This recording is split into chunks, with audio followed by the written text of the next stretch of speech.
Please welcome my friend Roger Martin.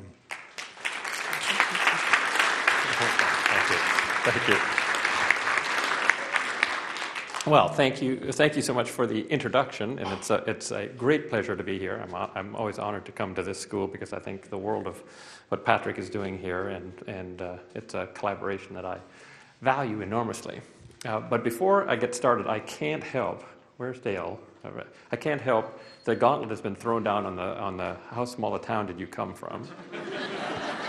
And I think this is a competition I can win. I don't win at many things, so this one I think I'll throw down the gauntlet to all of tomorrow's speakers. Larry this afternoon. So we had apparently 12,000 for Jim Hackett. Dale at 450. Is that right? 450. Okay, so mine was 50. Yes, yes, indeed, impressive, don't you think? So there were 4 houses in a row on the other side of the paved road. There were three on our side, and then there was a county gravel road that we were at the cross sections of, and there was a blacksmith shop, caddy corner across. There was one house behind us, and one house behind the place across the street, which was originally my grandfather's general store. So that's 50. That's my approximation. It's 50 plus or minus probably 5 or so. So I think that wins handily. And in fact, I was back not too long ago, and it has gotten huge.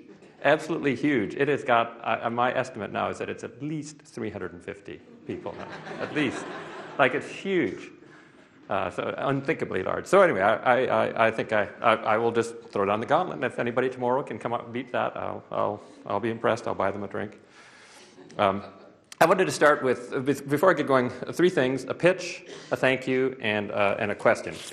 The pitch is, you saw this little thing in your packet about the Journal of Business Strategy, and I urge you to go and get that.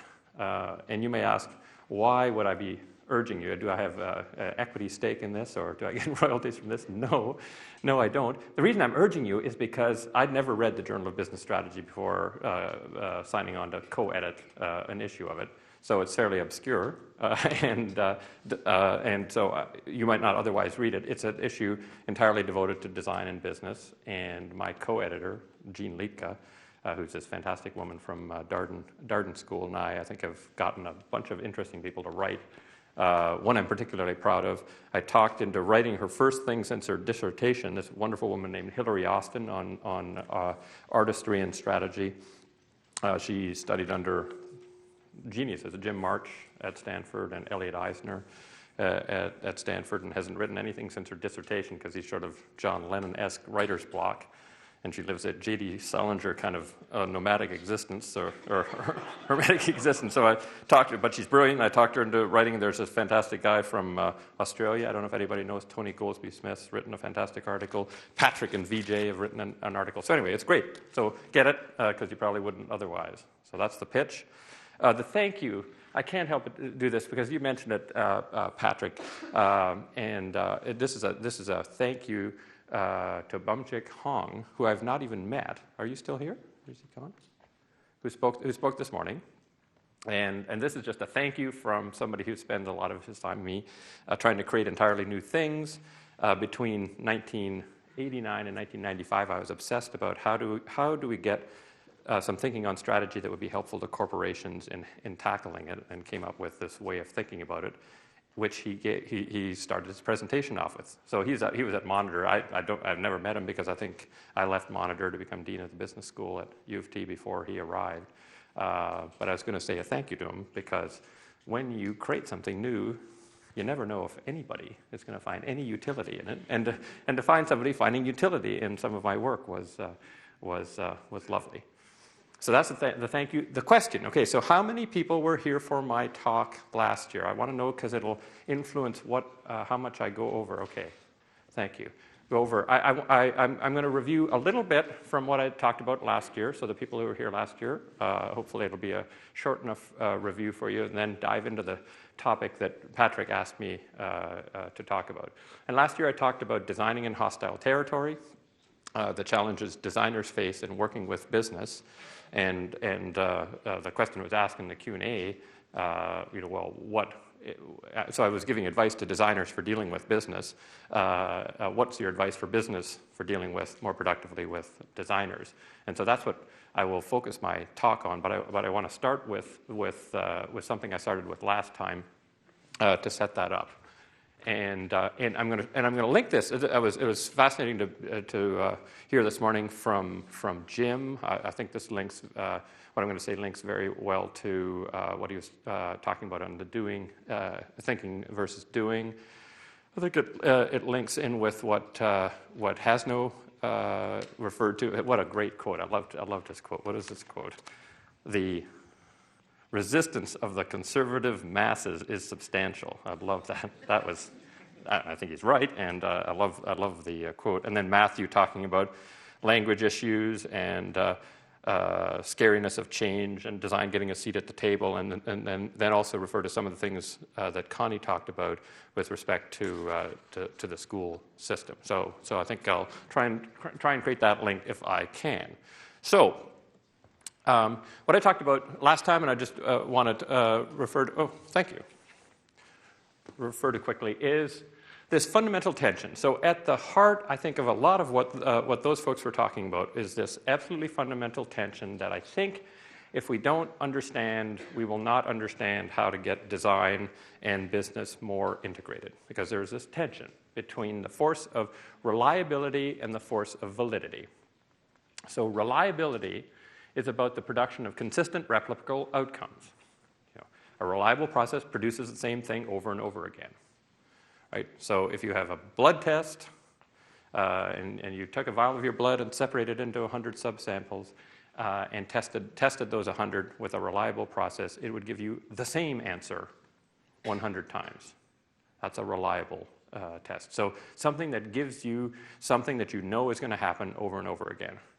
And so I think when Connie was talking about the public schools, and they've been the same way for 200 years, even though the output that they produce isn't exactly what we'd want, we kind of stick with them because they're reliable. We know exactly what we're going to get, even if it isn't exactly what we want, but it's highly reliable.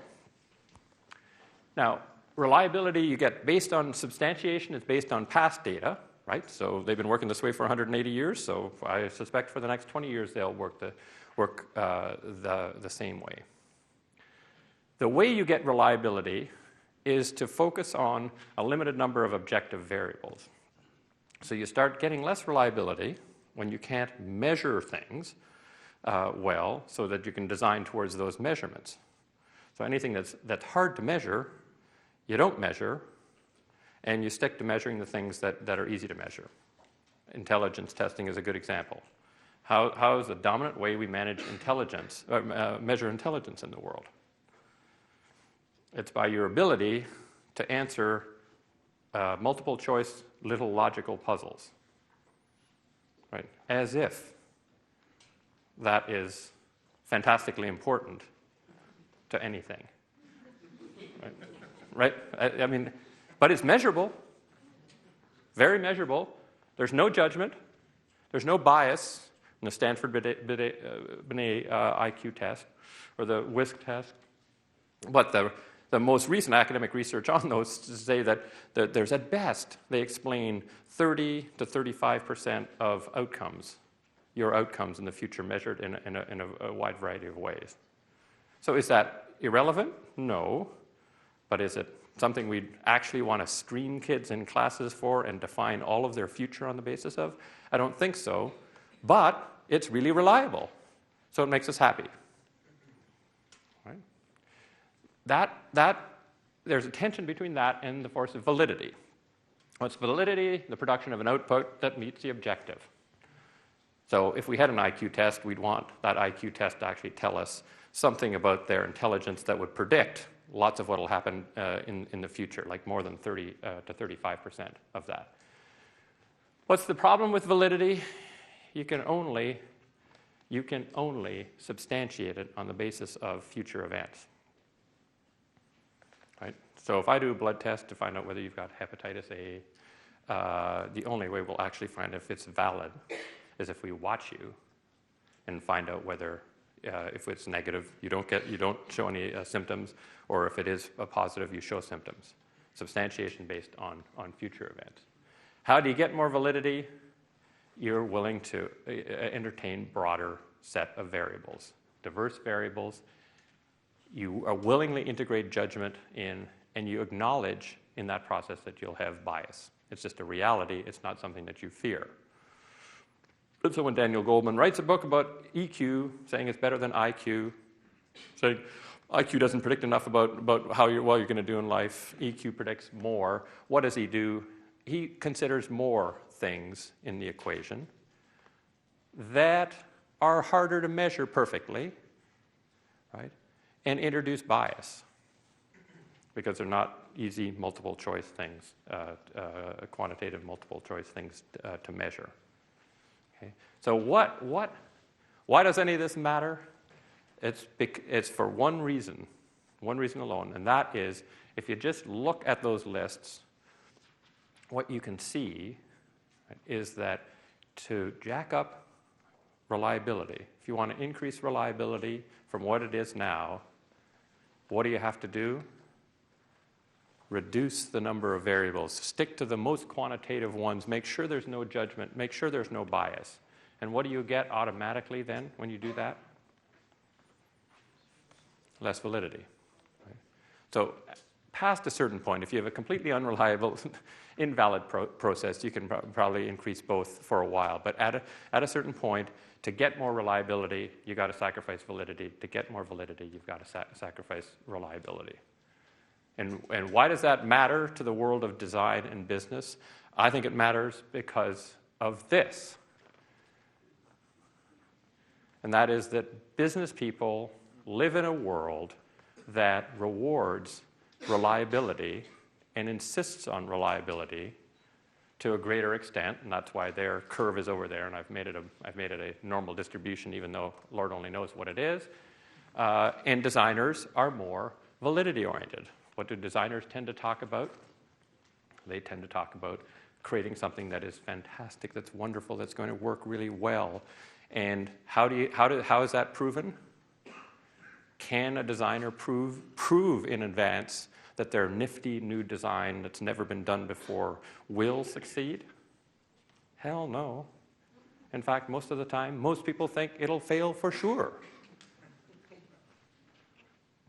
But it gets substantiated by future events. It cannot get substantiated by a regression analysis of the past, right?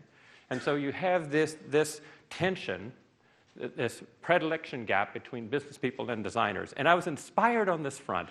I have to say, April was a good month for me in this respect because I went to a dinner to see somebody speak, and I ended up, there were two people speaking. I wanted to hear one, and I had to hear the other, but the other one has now inspired me greatly. He was the Martin Bailey, who is the head of the President Clinton's Council of Economic Advisors for a couple of years, and now works for the McKinsey Global Institute, which is McKinsey & Company's think tank, and McKinsey & Company is arguably the premier consulting firm in the world.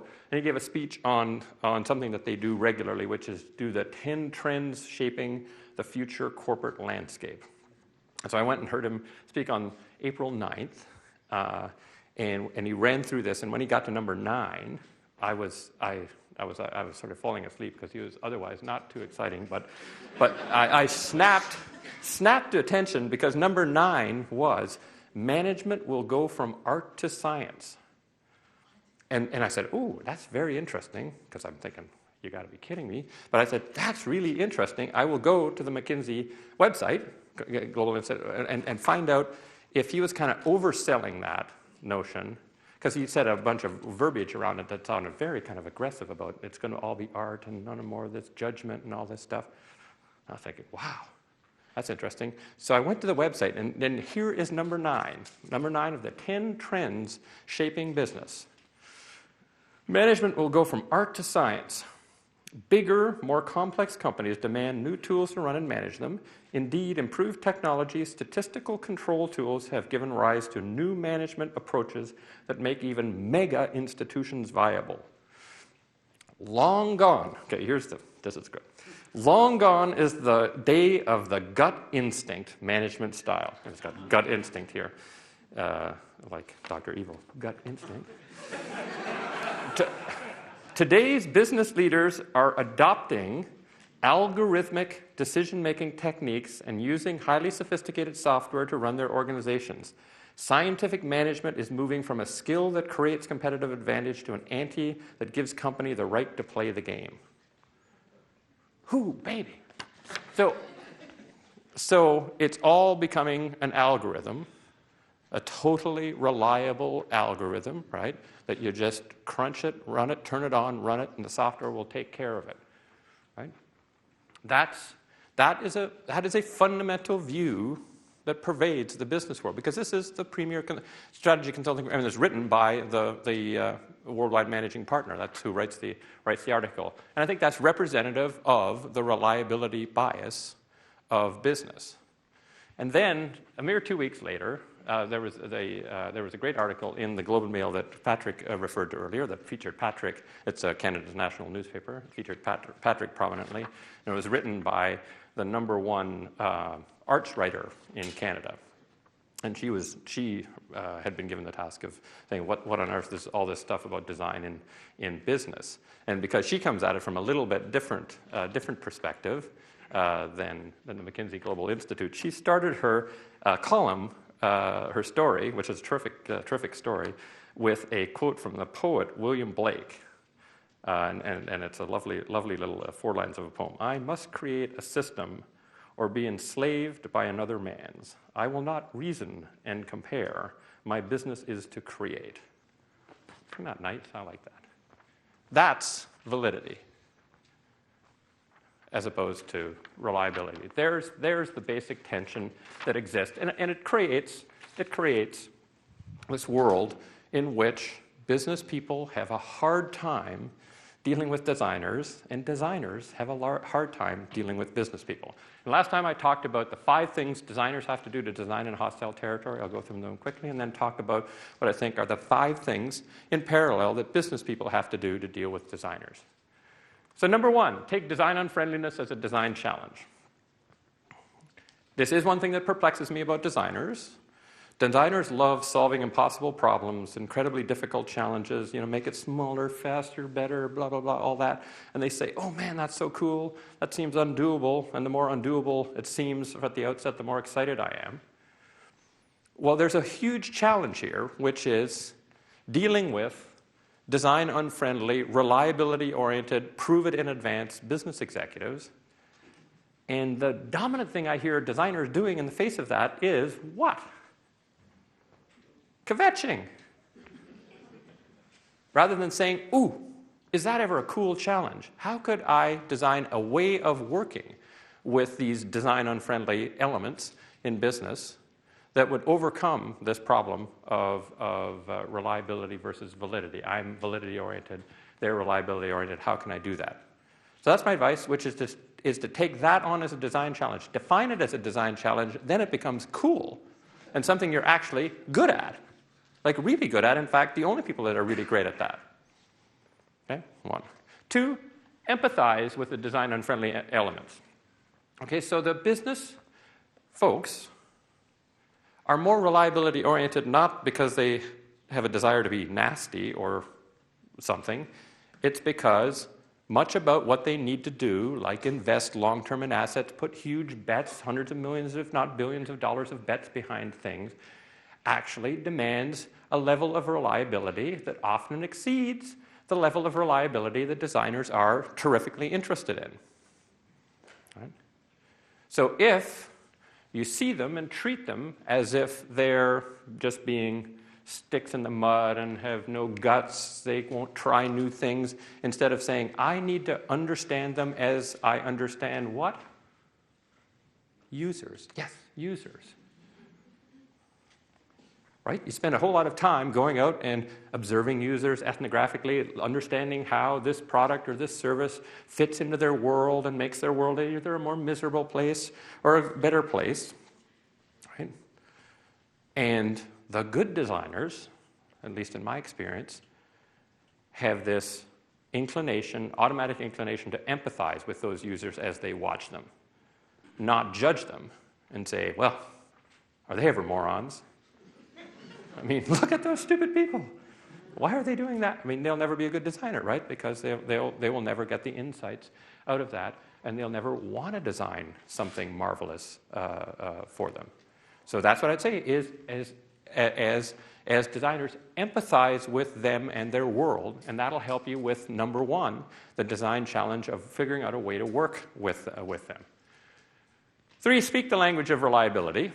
And this is an issue that Matthew from SAP referred to as how the language systems are different, and I would just concur absolutely. The language systems of reliability are things like deployment and best practices and certainty and budgeting and quarterly forecasts and updates and the like, right? That's the language. They don't have, generally in their vocabulary, things like, this is going to be so cool. and you've never seen something like this before. Man, are they going to love this? All the things we get excited about. Right? And so if you're talking that language, the language those are all validity words, right? The future will show that this is going to be great. This has never been done before, i.e. there is no track record of the past. And that's why it's great. You might as well be speaking a different language entirely that they have never heard, right? Because you think they're disagreeing with you, but you should interpret it more as they don't understand a word you've said, because you've just come in to an office of a corporation in Japan and are speaking English at them fast, right? You got to understand that they speak a different language, not because they're idiots, because they have a different job, and that job entails being guardians to a greater extent of reliability. Use analogies and stories. Okay, so the problem with trying to get a valid idea across, right, an idea that will only be proven to be great with the passage of time, right, is you have nothing in the past to substantiate it. You can't regress the past and say, we've done this 8,000 times before and here are the results, which would ensure them about reliability. So the best and closest thing you've got going for you is an analogy, something that's similar but not exactly the same. Is it as perfect as 100 data points of exactly the same? Of course not. But if you're trying to get validity to happen in a reliability-oriented world, it's the best thing you've got going for you. To say, well, this idea is sort of like this other one, and this is how this other one played out over time, because that's in the past. It played out this way over time. And I know this isn't exactly the same, but it's also similar to this one, and it's similar to this one too. So analogies help generate quasi-past data that would help a reliability-oriented person say, I get it. I can convince myself, at least to a certain degree, that this is substantiated by past data. Okay? And that's why stories and analogies are so powerful for a reliability-oriented person if used in that fashion. Bite off as little piece as possible to generate proof. Okay, this is what validity-oriented people hate, right? Because what is a validity-oriented person likely to say? Unless we do it all exactly the way, with all the this and all the that, it won't work and it won't be a real fair test, right? Has anybody ever done that? Okay, so, I mean, it would be perfect if you could do that, but if they say, no, I'm not willing to make that bet, what I think you got to think about is biting off as little a piece as you can that will generate proof of the righteousness of this. And this has to do with something about time, right? So for the validity-oriented person, right, the next 2 weeks, right, the reliability-oriented person, the next month or the next 2 weeks is problematic because it's in the future. And stuff in the future doesn't count, because substantiation is only based on past data, right? So the future is bad in that respect. However, the good thing about the future is in due course it becomes what? Thank you. The past, right? So if you can bite off a little bit and say, okay, let's test this We're going to try this much. I'm not going to make you spend $500 million. We're going to spend $50 million on this. And here's what we want to watch for in the next month, right? Right now, the person sort of says, oh, okay, I guess since you've chopped it down in size, we can afford that. But then a month later, right, they turn around and look at the past and say, that's substantiation based on the past, because you said this was going to happen, and it happened. Now I'll give you the other $450 million. Right? So the future is kind of your enemy now as a validity-oriented person, but you can make it your friend with the passage of time. It's not going to be your friend if you say this is going to take 10 years and $5 billion of investment, and then we'll figure it out, right? It's just not. Then it's your absolute enemy, not surprisingly. So far, so good? So those 5 things, I'd argue, are the 5 best things anybody in this audience who's a designer, who I'd argue, if you're worth your salt, are more validity-oriented than the vast majority of the business people you deal with. Some of whom will be more validity-oriented. There's a bell curve, but chances are you'll be more validity-oriented. These are the 5 things that you can do to be more effective. You'll get treated better. You'll be more effective. You will have more fun if you do these 5 things. Right? Now, what about the other side of the coin, which is what Patrick asked me to talk about? If you're a business person, right, and you recognize that you need a mix of reliability and validity, that you can get too reliability-oriented and have the trains running as smoothly as humanly possible in the wrong direction if you don't pay attention to validity, what are the things you need to do to get the greatest benefit from validity-oriented folks, designers, and other validity-oriented folks? Right? I think there are 5 things, and they're very parallel, as we'll see. Okay, so take inattention to reliability as a management challenge. Okay? So these designers will waltz into your office, right, and show no attention to reliability because they're all validity-oriented. They're like, we don't have this thing now that we need, and if we just did this, in the future, everything would be great, and they're sitting there using all this validity-oriented language and talking about stuff that makes you nervous to your core. What I would argue the typical reaction of reliability-oriented managers is to just say, well, that's just too weird. I ain't dealing with that. That's not business. That's not management. That's true. They write it off in the same way designers write off reliability-oriented managers. I can't deal with that. I'm not going to work for that type of person. I'm going to find really validity-oriented folks, more validity-oriented managers like Jim, to work with, and I'm not going to work with all of those other people. Well, the same thing happens here. Designers, get them out of here. Get me somebody who's really business-oriented, right? And what do you get for that? Doubling down reliability, right? So if instead you say, no, it's one of the biggest, most difficult management challenges I have to run a system that requires a certain level of reliability, or my board's going to sack me, or the shareholders are going to get rid of me if I don't have a certain level of reliability. Less reliability than lots of managers argue that they need, but anyway, I need to maintain a certain level of that, but I need to have that validity, and so that's my challenge, figuring out how to manage that, right? And taking that on as a legitimate challenge, a legitimate management challenge. See, my argument is they don't see it as legitimate, right? And so they don't do it. They need to think, and I think increasingly in the business world we're now into, they need to think of that as an absolutely core management challenge that will determine the difference between a great CEO and a mediocre CEO. Similarly, and this will help with number 1, is empathize with the element with these reliability unfriendly elements. So rather than saying, why are they doing this? Why are they being this way?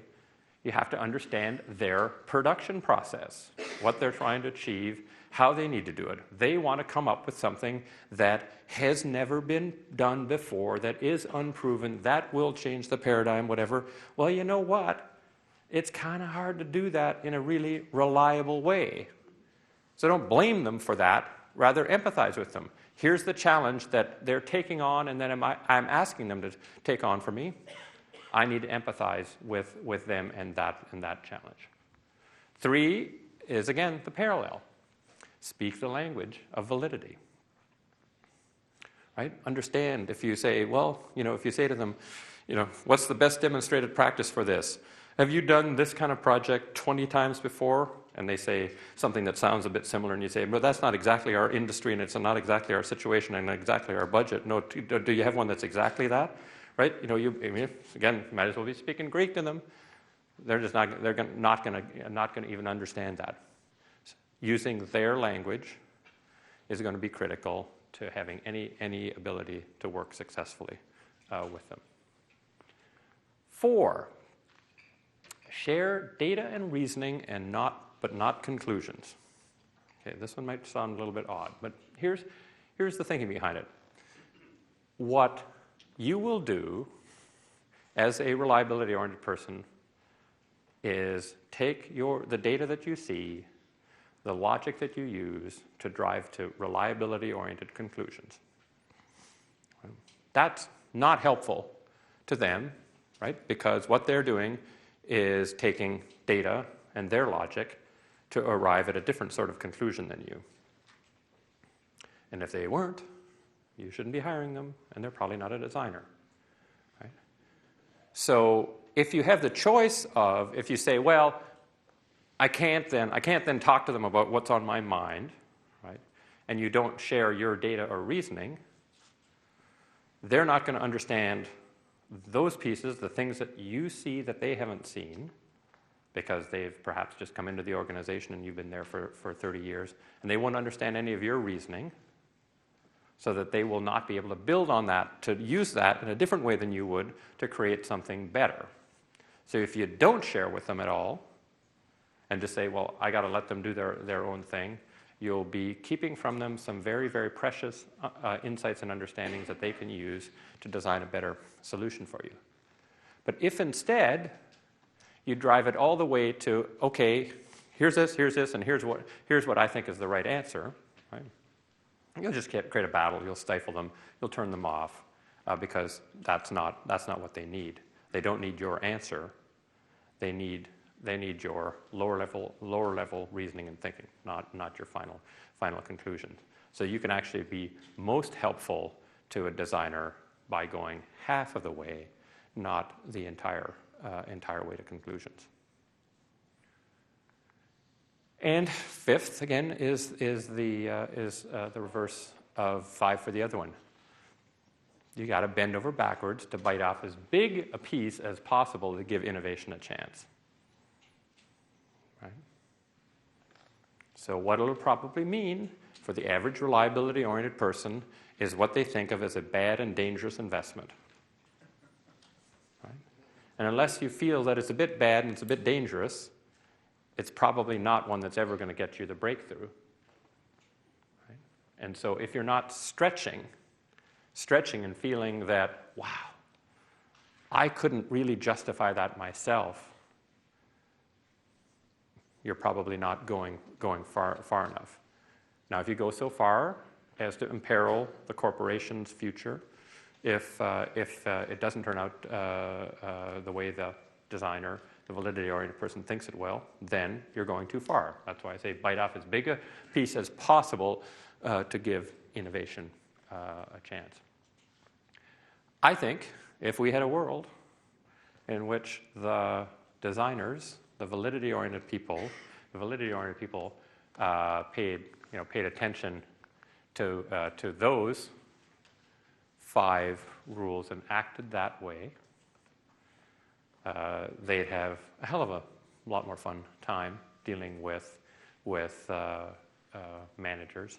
It would be more enjoyable for them. They'd get further. There would be less friction, less stops and starts, less blow-ups, less divorces between designers and business people. And by the same token, if business people adopted those 5 things to do, they'd be able to work with designers and benefit from designers much more than they do currently. And I think I think then the other benefit here is I think over time, because you are what you do, right? In life, you are what you do. You can't be something different than what you do over the long term. Your habits become you. I think what that would do is drive these curves closer together, right? And I think it is arguable, right, that this is the optimal place to be for business, here in the middle, right? Right? Because I think in the world of business, it can't be way over here, right? I mean, what are the largest, highly validity-oriented organizations in the world? Like, what's the biggest design firm in the world? Owned by you. How big? 40-ish million, 40, 50 million, I think, last time I checked in billings, right? There's a reason. There's a reason there aren't $60 billion, $80 billion firms of that sort.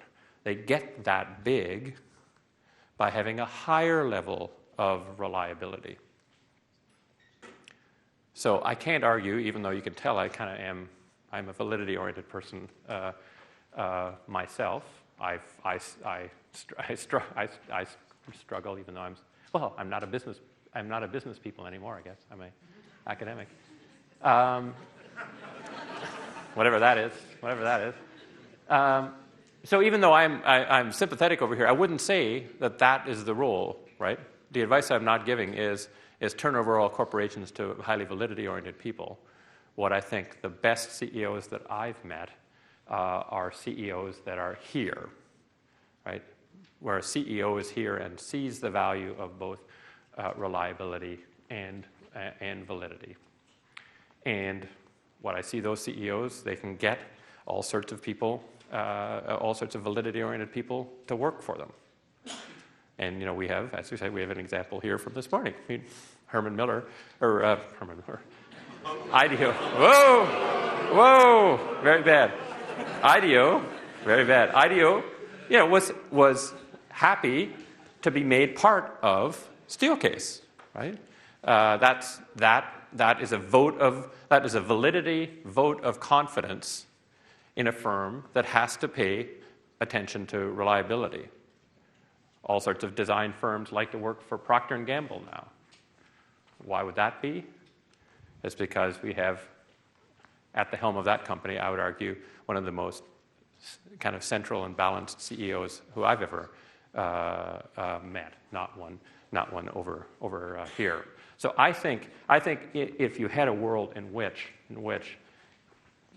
business people obeyed those 5 rules to a greater extent and practiced them, designers obeyed the other 5 rules, you'd see more of a convergence in the middle, and you'd have better performing corporations all around. And in essence, you would have, de facto, the integration of design into business, which is my little goal in life, is to try and promote that in the world of business education.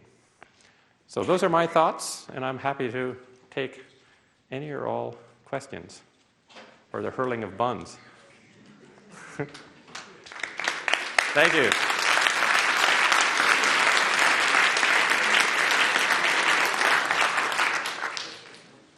Hi there. Yeah, go ahead. Yeah, you've got the mic. I do. I have all the power right now. I really love your description with reliability versus validity and bringing out that. I did have one issue with your examples from literature. It seemed, by pulling up the example of kind of the head versus gut argument they were making in the McKinsey article versus the poetry on the other side, that you were kind of setting up the business reliability thinking as kind of more the analytical thinking side, whereas the designing was more the gut side. With those 2 examples, and that may not have been your intention, and please clear that up for me, but it would seem that both on the business side and reliability, there are managers that try to manage from their gut, or there are managers that try to use metrics and analytics to make their company more reliable. Just like on the design side, there are a lot more designers that try to design from their gut and would like to sit down with a pad and paper and just begin, whereas there's other more analytical techniques, a lot more research you can do to increase the validity of that process. So it seems like there's more head and gut on each side, and I don't think either of the examples was really very silly or kind of comparing one against the other. But just Sure. like your comments on that. No, I think it's a very good point. Where I think if they went back and looked at it, they'd have to ask themselves, did we really write this? When it's sort of the elimination of gut. This talked about long gone is the day of gut instinct. I mean, gone, zero. So I think that's kind of what I object to, if you will. I agree with you on designers. Like, we can have a little test here. What designers do you think have the most successful careers? Where on that green bell curve? I would argue that if we could do the test, it would be the ones in here, right? And I think those are the ones that combine aspects of gut instinct, believing that they can see something that cannot be proven absolutely now in a way that the most analytically oriented corporation or corporate executive would want it to be proven, right? But buttress that with as much data as they can get. So if I work a lot with Patrick and VJ, and man, they're data hounds. They go out and get massive amounts of data.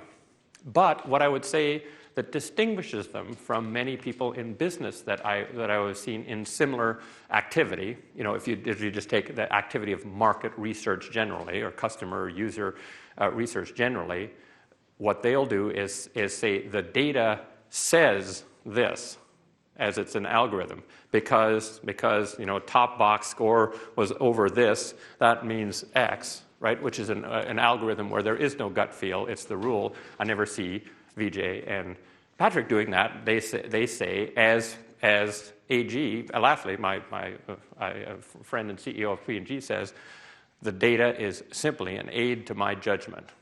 The data never tells me what to do. And I would say that is the attitude that I see every time I work with them. So I agree. I think the best designers are the designers who combine that what we can use here is gut instinct, are happy, in fact, see their job in life as using judgment and making predictions about the future that cannot be proven, but hedge their bets, if you will, to the maximum amount by using whatever data they can find to help essentially shorten your odds. Which, interesting, I've been practicing strategy for many, many years, too many years probably, and have met VJ and Patrick only more recently. But they do, I think, what I always would say about strategy, which is I say strategy is about shortening your odds. Good strategies are never about perfection. They're about shortening your odds. Going from 10-1 to 2-1 makes a huge difference in life, or 7-4. But if you want in strategy to be certain that the strategy you're pursuing is going to be absolutely right, you will never have a good strategy. Never.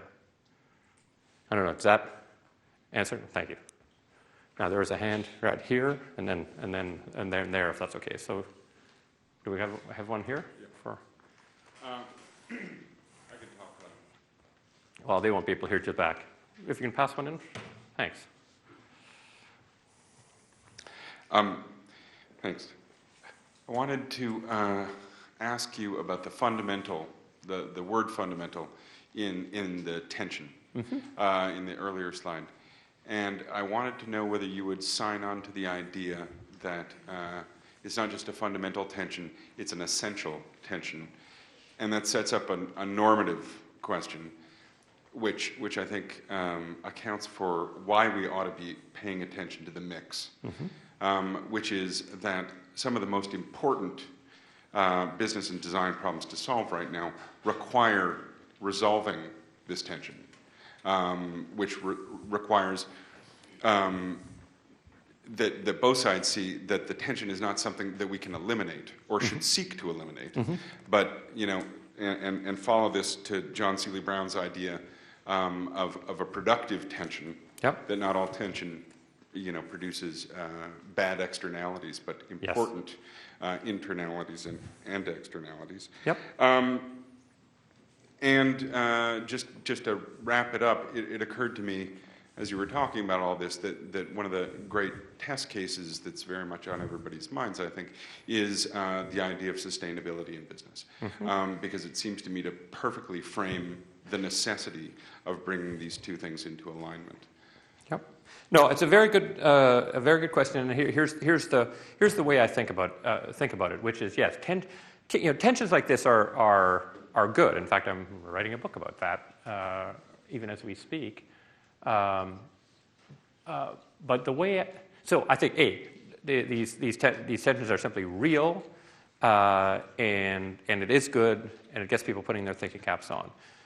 That's point one. Point two would be I think they get resolved over time. Is the way I think about it. So the way I think about kind of knowledge and how it accumulates over time is things come onto the mankind's radar screens as mysteries first, right?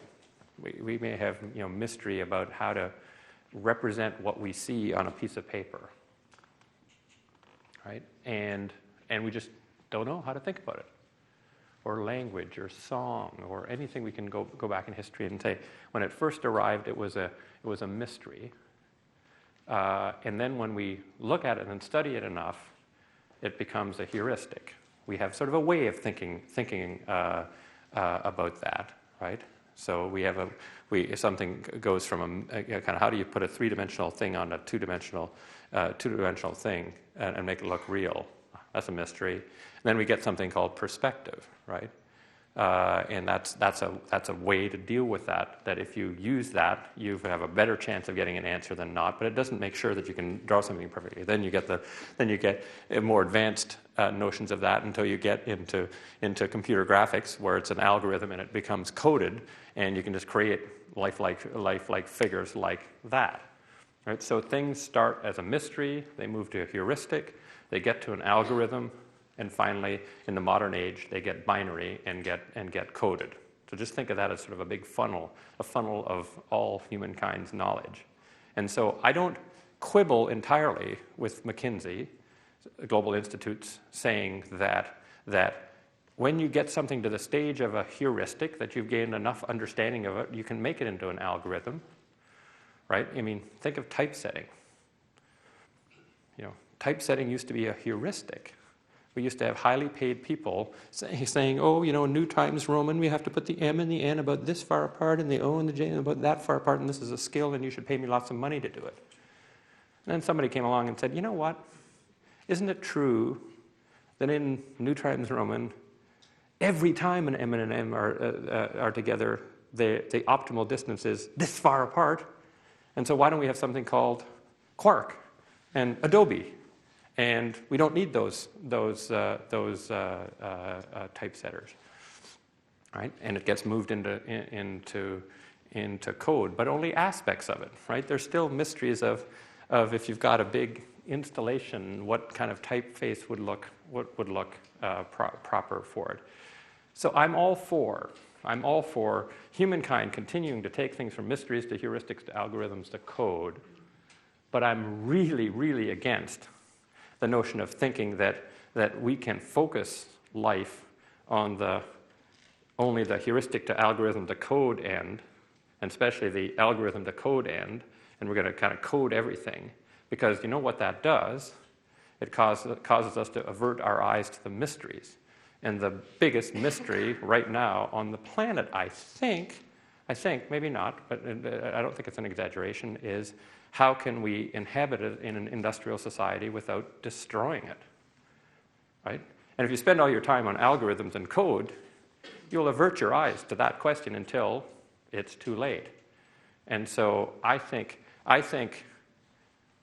the tension here is that if we're going to pay enough attention to the mysteries of life, the mysteries that aren't even a heuristic, we don't even know how to think about it, we need a lot of this action here. And if we let people get comfortable thinking that this is a skill set, the only skill set they need, and this is the only way they have to be on the planet, we will avert our eyes to all the mysteries until it's too late. And I would argue that there's something about the 20th century that kind of bugs me, and that is that I think we fell in love with algorithms and coding when we discovered digital, binary, cool, man, we can do things that give us enormous leverage. We averted our eyes or our attention from a bunch of mysteries that needed attention. And now there's a snap back, and I think the electorate, at least in North America, and I think in Europe as well, and in places like New Zealand and Australia, is now mad that we're too late at looking at some mysteries, and so there's a big change in sentiment coming. That's a long answer to a question. Does that answer have any utility? Go ahead. Phew. One more question. Well, this gentleman had his hand up and was being patient. Do you have a mic? I think that's what it's called. Thanks. The question is pretty simple, actually. And you may Go ahead. That last one was a hard one. Yeah. Well, you turned it into something really quite interesting. The question is, how ready is the incoming class at Rotman, or pick your other famous name brand institution of business learning, to embrace design thinking? And is that, from your point of view, as somebody who obviously cares about this, is this something that's a moving target? Is it in fact changing, or are we just producing more people who will write those kinds of McKinsey-esque reports, and we have the same struggle to merge the bell curve later that we have now? Well, yeah, I mean, it is a moving target. I have been quite struck positively by the degree to which there are people who are game to put their kind of design thinking hats on in a business school, in a business environment. And in fact, there are a bunch of people now in the school who would say there is no way in the world I'd be at a business school now if it weren't for what you're doing on this, because I have a place where I can be me at a business school instead of having to go to business school and not be me for 2 years. So there's definitely a very big appetite. That having been said, now that we've gone to putting really required elements of this in the program. So the first time we had a big capstone, the Integrative Thinking Practicum. It is what we ask them to do and how we ask them to think and reflect is profoundly disturbing to a segment of the class. So there is a segment of the class that does not want to be here. They think it's bad. It's almost like it's dirty. No, it sounds funny, but that is almost the way, the sense I get is I shouldn't be thinking that. It's like I shouldn't be watching that movie, kind of. So it's a challenge now. I think it's good for them, so that even the ones in the class who didn't come to the school for that reason, who came because it's in Toronto, it's got a good reputation, some other reason than that, and feel put upon a little bit. I don't mind putting upon them a little bit and making them feel a little bit awkward, because I think they'll be more successful in the future because of it. So I think the answer is it's a bit of a mix, but I think there's room for a school to grab a whole bunch of people who would otherwise not go into business education and who are fabulous. So some of the ones that are coming now are just so fabulous and are going to go into the world and be fantastic, and we can do a whole lot for them. So I'm not worried, nervous, or chagrined about the prospects of that. That having been said, North America puts out 135,000 MBAs a year, and I mean, the majority of them are going to have not a whiff of anything of this sort, not a whiff. Like probably 125,000 of them aren't, because it's not there. It's not for malice. It's an error of omission. It's just not there, not in the curriculum. Thank you, Roger. You're welcome.